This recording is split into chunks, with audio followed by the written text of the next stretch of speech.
షాబాద్లో 6గురిని హత్య చేసిన రాజ్ కుమార్ కోసం పోలీసులు గాలింపు కొనసాగుతోంది. నిందితుడి కోసం 12 పోలీసు బృందాలు గాలిస్తున్నాయి. మరిన్ని తాజా వివరాలు మా ప్రతినిధి రమేష్ ప్రత్యక్ష ప్రసారం ద్వారా అందిస్తారు.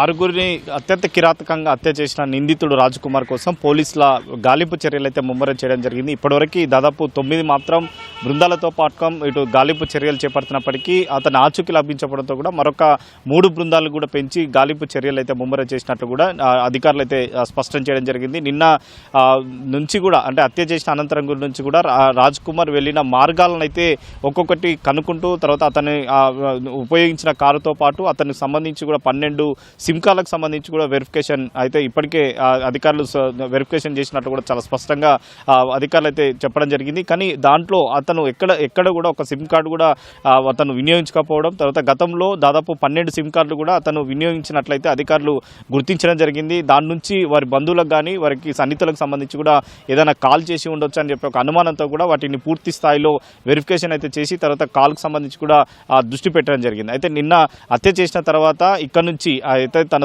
స్వగ్రామం నుంచి కూడా నేరుగా చేగూరు రైల్వే స్టేషన్ వరకు అయితే కారు నుంచి వెళ్ళినట్టు జరిగింది. అక్కడ వెళ్ళిన తర్వాత కారు అక్కడ వదిలి రైల్వే స్టేషన్కి లోపలికి వెళ్ళి తర్వాత మరి కాసేపట్లో ట్రైన్ వస్తుంది అన్నంత వరకు కూడా సీసీ కెమెరాల్లో కూడా అతని దృశ్యాలు కూడా రికార్డ్ అయినట్లయితే పోలీసు అధికారులు గుర్తించి జరిగింది. అంటే ట్రైన్ ఎక్కకుండా మళ్ళీ తిరిగి ఆ స్టేషన్ నుంచి బయటకు వచ్చి తర్వాత నేషనల్ హైవే పైనకు సంబంధించి కూడా వెళ్ళి ఉండొచ్చు అని చెప్పి కూడా అక్కడ ఒక అనుమానం అయితే వ్యక్తం చేస్తున్నారు. అయితే ట్రైన్ ఎక్కకుండా ఇటు నేషనల్ హైవేకి సంబంధించి కూడా ఏదో ఒక వెహికల్ ద్వారా కూడా ఇతర ప్రాంతాలకు వెళ్ళి ఉండొచ్చు అని చెప్పి ఒక అనుమానం వ్యక్తం చేయడంతో కూడా నేషనల్ హైవేకి సంబంధించి కూడా హోటల్స్, దాబాలు, తర్వాత ఇతర వాటికి సంబంధించి కూడా దాబాలకు సంబంధించి కానీ పూర్తి స్థాయిలో జల్లెడ పడతాం ప్రస్తుతం అయితే అధికారులు అయితే జల్లెడ పడుతున్నారు.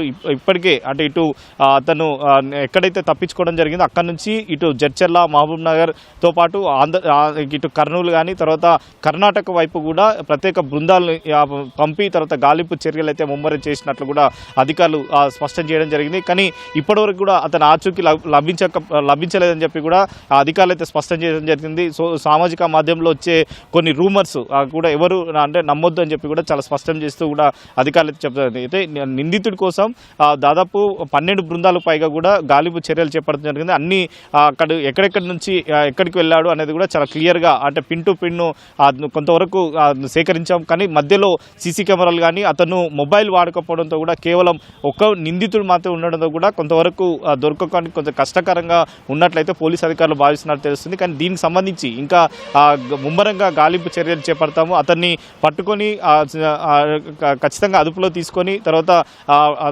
సంబంధించి ఏదైతే న్యాయపరంగా మాత్రమే అతన్ని శిక్ష పడే విధంగా కూడా చర్యలు తీసుకునేందుకు కూడా మేము సిద్ధంగా ఉందని చెప్పి కూడా పోలీసు అధికారులు అయితే స్పష్టం చేయడం జరిగింది. కానీ ఇప్పటివరకు అధికారులకు కూడా ఎప్పుడైతే ప్రత్యేక బృందాలను ఏర్పాటు చేసిన తర్వాత చేవెళ్ల డీసీపీ గౌతమ్ యోగేష్ ప్రత్యేకంగా అధికారులతో కూడా టెలికాన్ఫరెన్స్తో అంటే ప్రతి వాటిని బృందంతో సంబంధించి కూడా ఈ గాలింపు చర్యలు ఎంతవరకు వచ్చాయి, ఎంత అంటే ఎక్కడెక్కడికి వెళ్ళారని చెప్పి కూడా ప్రతిదీ కూడా సమీక్షించి తర్వాత పూర్తి స్థాయిలో వారికి సలహాలు సూచనలు కూడా ప్రస్తుతం అయితే డీసీపీ తర్వాత ఇటు షాబాద్ పోలీస్ స్టేషన్ నుంచి వారికి అయితే పర్యవేక్షిస్తుంది. మరొక పక్క సిపి ఆదేశాలకు సంబంధించి కూడా తరుణ్ జోషి ఇప్పటికే ఆ బృందాలకు సంబంధించి కూడా సమీక్షించు తర్వాత వారికి గైడెన్స్ ఇస్తూ కూడా నిందితుడి ఆచూకీ కోసం అయితే గాలింపు చర్యలు చేయడానికి కూడా ముమ్మరంగా చేస్తడం జరిగింది. అయితే ఈరోజు మరి నిందితుడు దొరుకుతాడా లేదా అసలు తెలంగాణ రాష్ట్రానికి సంబంధించి రాష్ట్రంలో ఉన్నాడా లేదా ఇతర రాష్ట్రాలు ఏమన్నా వెళ్ళాడా అన్న కోణంలో కూడా గాలింపు చర్యలు చేపడుతున్నారు. ఒక పక్క మరి అతను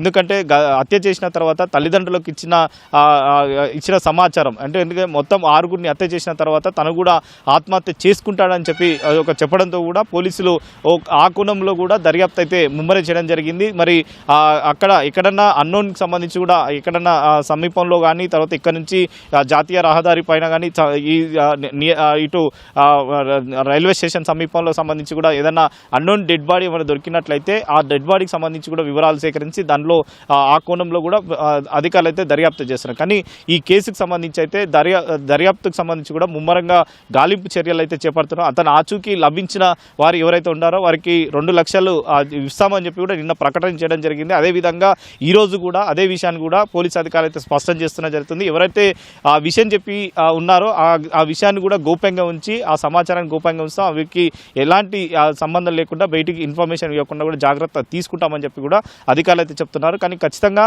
రాజ్ కుమార్ని అదుపులో తీసుకొని న్యాయపరంగా మాత్రం శిక్షిస్తామని చెప్పి కూడా పోలీసు అధికారులు అయితే స్పష్టం చేస్తున్న పరిస్థితి అయితే ఉంది. Vote studio.